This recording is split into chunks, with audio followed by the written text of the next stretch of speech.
নৌকায় অনেকটা পথ পেরিয়ে যখন আমরা প্রত্যন্ত এলাকায় যাই, সেখানে উপলব্ধি করি অনেকেই খাবার পায়নি।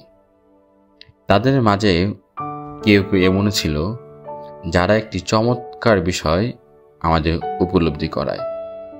ব্যাপারটা এরকম, সেখানে যারা খাবার পেয়েছে বা দু একবেলা খাবার আছে, তারা বলছিল আমরা খাবার পেয়েছি, তাই যে অঞ্চলে বা অমুক অঞ্চলে এখনো খাবার পায়নি, আপনারা দয়া করে ওই দিকটায় যান। আসলে কি চমৎকার একটি বিষয়, তাই না? তারাও চায় যে তেলের মাথায় আর তেল না পড়ুক। আসুন আমরা আমাদের জীবনে এই চমৎকার বিষয়টি চর্চা করি। জীবন হোক সুন্দর, ভালো থাকুক সবাই।